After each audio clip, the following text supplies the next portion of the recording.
Hi guys, Matt the Editor here, and welcome to another commentary on Doctor Who Figure Adventures Series 1, Episode 4, Digital Deception by Christy Kearney, who was at the time was originally called White Point Star Productions.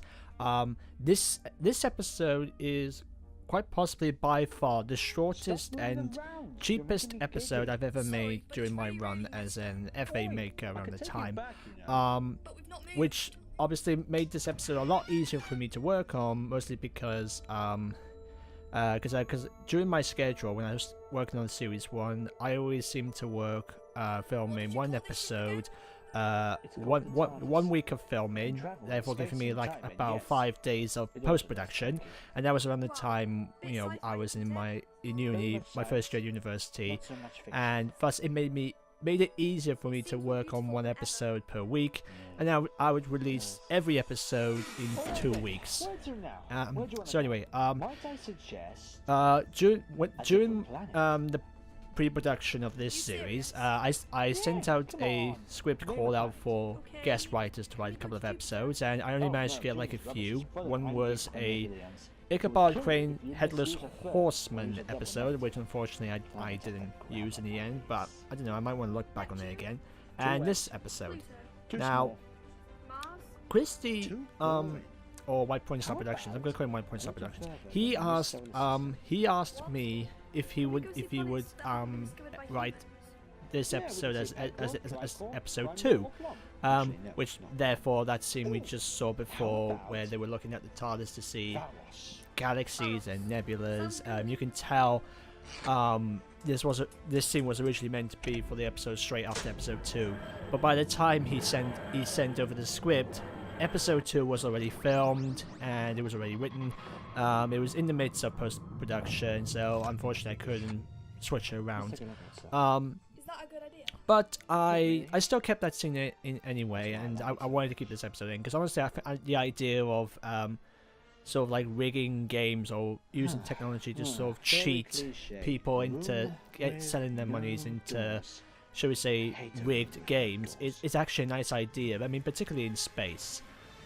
And here we go. As you can tell, this is quite possibly the cheapest set I've ever done. It's basically the Black's theatre stage, which I always used for a lot of my filming.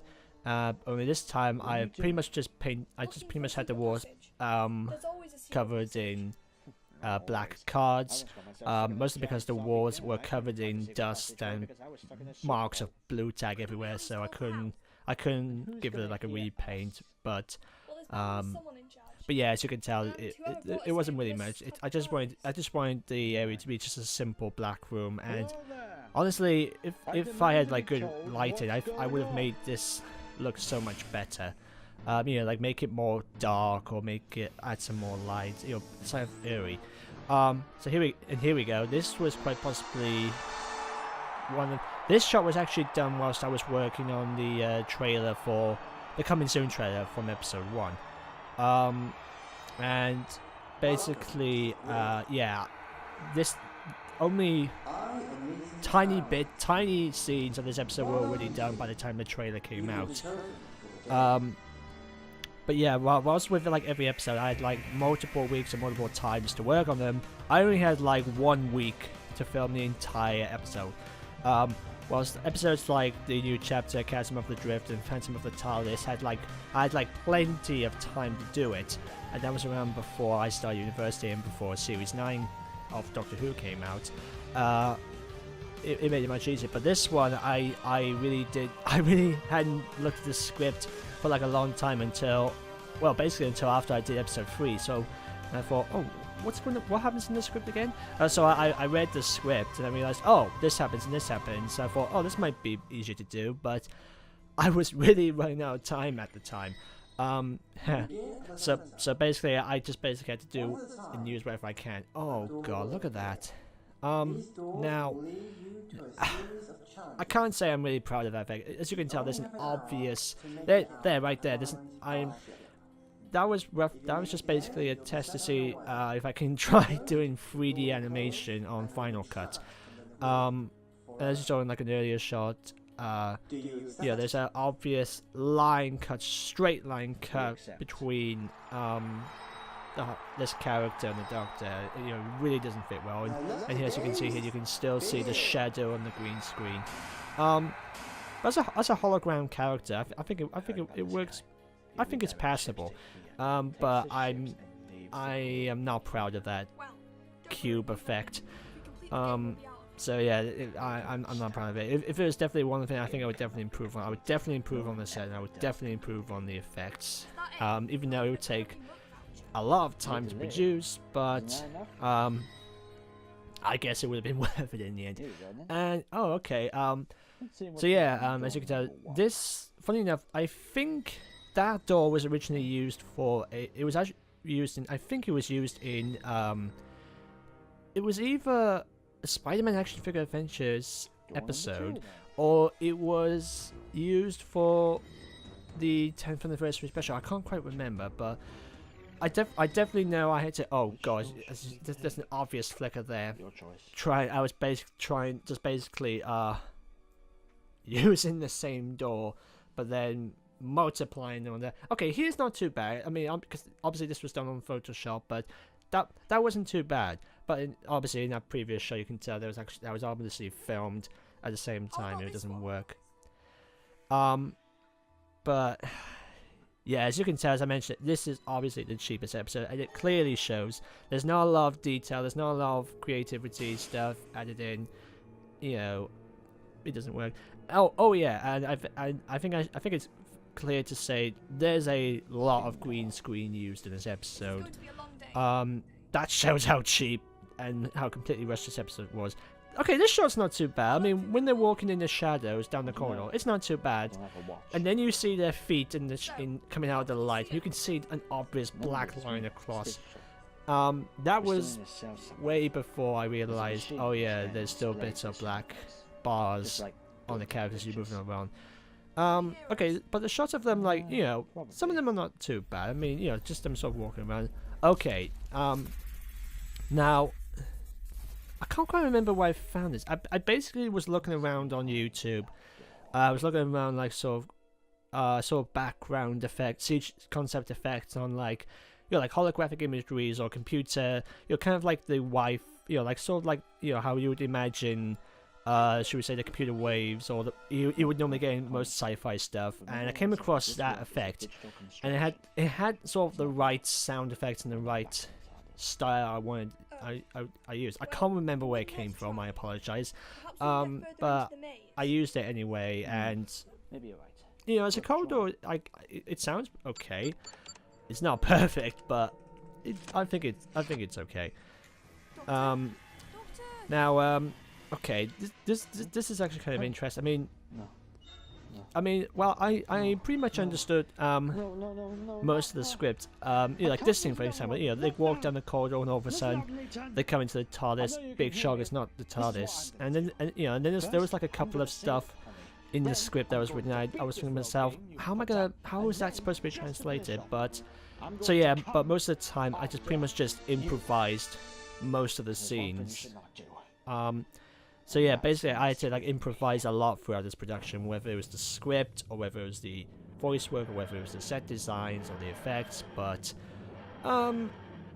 yeah, as you can tell, this episode it isn't really easy to talk about, in my opinion.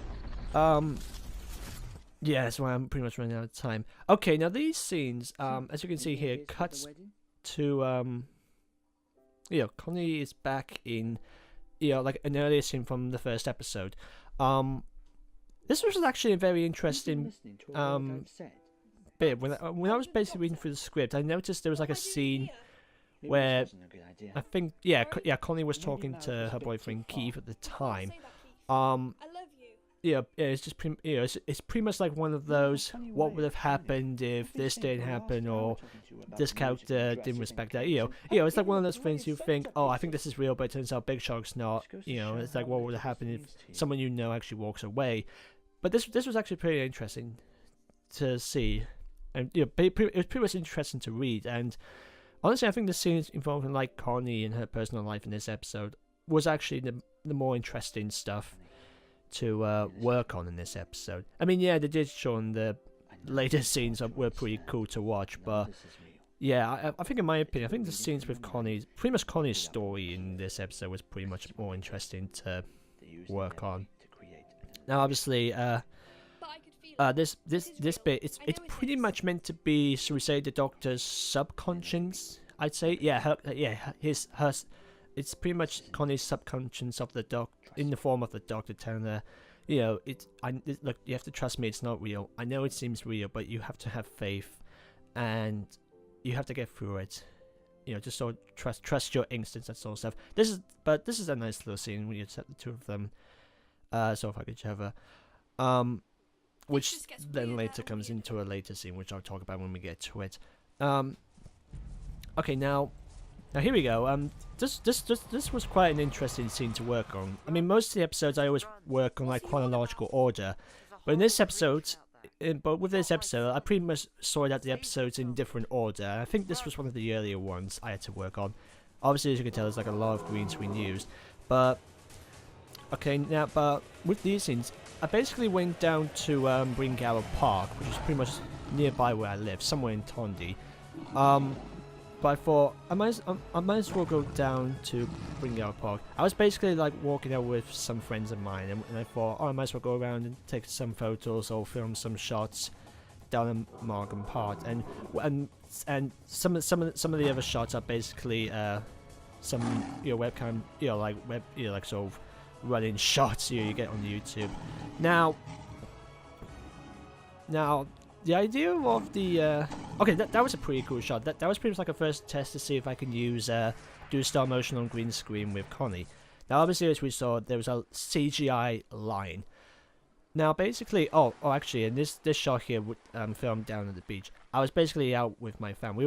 We were basically, I was out having a family walk outing down, I think it was in Worcester, and we were walking by the beach, and there was a couple of shots, and I thought, oh, this would be interesting to take some photos of. So I basically just took my phone out and just started filming some videos and taking some photos of specific corners, and I pretty much used it for this episode. And it's not too bad. I mean, but we'll get to that later. How did you get in?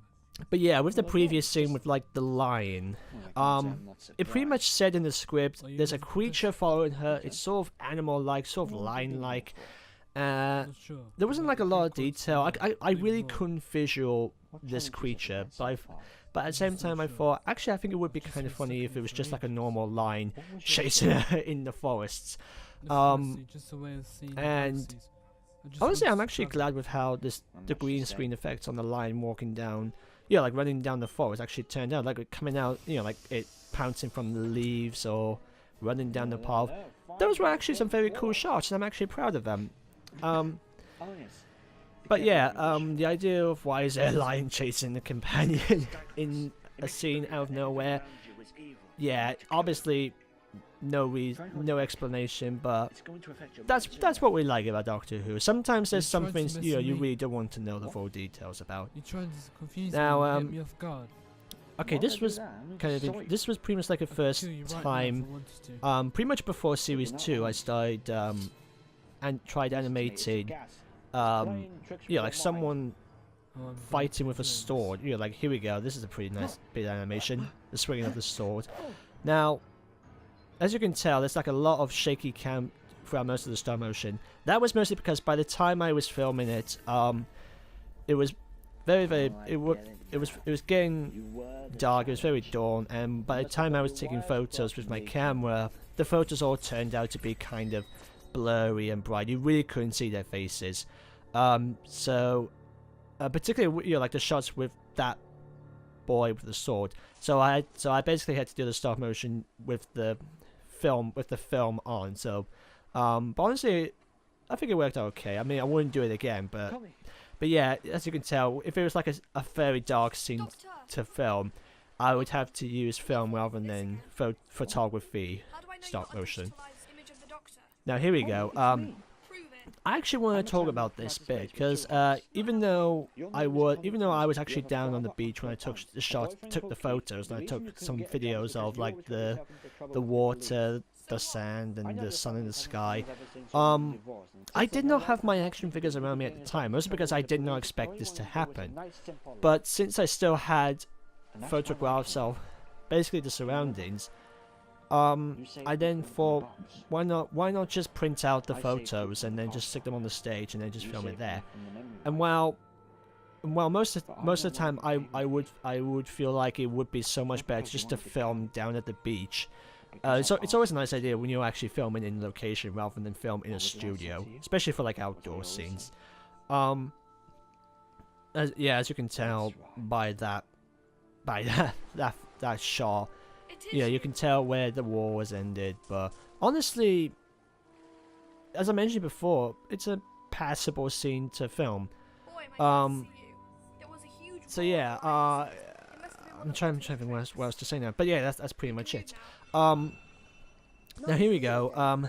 I guess I might as well talk about this character. He's kind of like the should we say the host of the show, but who's also pretty much scamming a lot of people with their money with their tickets. As he mentions later on that the game is rigged. So yeah, and this character was voiced by Kenny Colliver. Yeah, Kenny Colliver. I wouldn't say not the best voice work in my opinion, but honestly, I think he did a pretty good job with what he can with this character. What do you mean? Now, yeah, obviously, as you can tell, I've used the action figure of the editor, which honestly, what other action figure can you think of who doesn't care about anything but money? And yeah, as you can see here, as I mentioned, keep going on and on about, there's like a lot of green screen being used, and you know, obviously this is like the cheapest episode. But I will say, this was actually kind of an... Oh my god, the blue tack phone. Now, this was pretty much before I used or managed to look for some very tiny props to use, like the ones we use in MCU 2. But yeah, even the phone looks so bad in that shot. But I mean, for a perspective shot, it's fine. But I don't know where to go on this. I don't know where to go now. And yeah, here we go. This is one of the, I think, many Sonic Screwdriver X Machinas in later episodes. You know, like, even though the Doctor was pretty much frozen, he's managed to break his way through somehow. He's managed to calculate the frequency with his screwdriver. But yeah, that is my Doctor. He can get his way out of anything. Now, oh yeah, I think I should say, even now this episode, these scenes, this is basically one of the common mistakes where, you know, like some lines or some, you know, some voiceover recordings either have not said the lines in the script, or whether, you know, whether some of us have forgotten to say it, or whether we forgot to edit it or write it. But basically during this during that scene, I think I might have forgotten to add in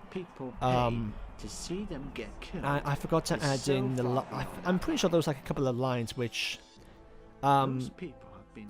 Lectern, anyway, this guy says, and basically when I was filming this episode, I did not have a printable script out, because most episodes when I'm filming, I always have like a copy of the script out so I can have a read to see how it could film out the scenes. But this one I didn't have the script at the time, so I was basically just improvising that scene. I basically had to guess. Now this is, yeah, now I will say, obviously, as you can tell, there's like a couple of action figures here which are clearly not like this. The Joker, there's a couple of Ben 10 creatures, I think there's some characters from Halo, and there's Rodney Copperbomb from Robots. This was basically just me looking throughout my toy box to see what creatures I can find, and see how many I can fit into this, into that scene. And not a bad turn. I mean, honestly, I keep playing that scene over and over again. It's not much, but you know, it's fine. It's fine. I mean, and honestly, if I was to pick an episode where I'm not able, where I can use any monster figure I've got in my toy box, it is now. And oh my god, and funny enough, that action figure there, I actually bought that off Comic-Con. It was pretty much the first time I went to Comic-Con in Cardiff, and I found that action figure. I've always wanted to get that Primeval action figure. So yeah, I bought it, but by the time I found it, its nose was so weird. It was kind of like the the "I don't like you" guy from Star Wars. But when I was filming this scene, I thought, oh, actually, I think the nose could work, because that is meant to be a place where all kinds of creatures and all kinds of civilizations would come together to play the games. So why not have someone with a weird nose be in charge of the security? So yeah, that was quite nice. And here we go. Now in the script, the episode actually ended there. With the security guard voiced by Type 40 FA. Pretty much the first time Type 40 FA has ever voiced in my figure adventures. But yeah, it basically the episode originally ended there. But then I thought, well, since I'm getting close to the finale episode, I thought it would be a nice idea just to have like a little scene to set up, just get us ready for the finale. And when I was filming the scene in Connie's vision in the cafe, I thought it would be a nice idea if Connie has come to realize, oh yeah, I still have a family and I think I should check up on them. And so she does. She asks the doctor to drop her home for a while.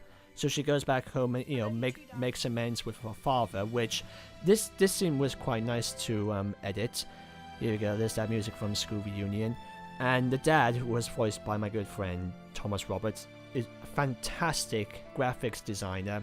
But this scene was pretty much it was actually quite nice to write. I mean, I didn't want it to be too lovey-dovey. I just wanted it to be, set something up for the finale episode. And so I thought, okay, Connie making amends with her father is a nice one, since nice little throwback to the first episode. Hey. And welcome back. And this scene, spending the time with us waiting and then basically she then forgives her boyfriend Keith for getting into trouble. And I mean, this is pretty much the first time since the first episode that those two have met each other, since the doctor pretty much went into their came into their lives. Traveling stuff. But yeah, here it's pretty much saying that Keith has had some time to think without knowing Connie has been away. And I haven't been fair to you. He's pretty much telling her that he's made some mistakes and he wants to change. He wants to make her happy. And he's pretty much talking about what she said in the very first episode about what she wants. And here, as you can see, he kneels down and proposes to her, which is the what happens in the next episode, which is the finale episode, which we'll talk about in the next commentary. Yes. Now here, as you can tell, there's no sound effect, there's no music playing. That was a mistake. I should have added in like I don't know, like a background sound effect or something, or just but I didn't want to add in like kissing noise or anything like that. It'd be kind of weird because it's a kids show. And here we go, the post-credit scene with the character from Phantom of the TARDIS returns, and yep, as many people pointed out, that is a Dalek coming out, and that was like a last-minute scene to add in, and honestly, it was a very, very good turnout for that scene. But yeah, we'll talk more about the characters and pretty much most of the stories in the next commentary. So yeah, as you can tell by my constant pausing or jabbering throughout this commentary, this was a very nothing episode to talk about. I mean, aside from the scenes with Connie and all that, I can't think of anything much to talk about with this episode. That's how cheap this episode was. But for a cheap story and a cheap episode to have worked on, I think I did okay. Don't blame Kirsty Kevney for the script. Don't blame him for the script. I mean, it's a nice idea. I just think it was executed poorly. So I'm happy to take the blame. Okay, so there you go, guys. That was my commentary on Digital Deception, and I'll see you guys next time for the Series 1 finale, The Bridge to Eternity, Part 1 and 2. Oh boy, I cannot wait to talk about this one. See you then.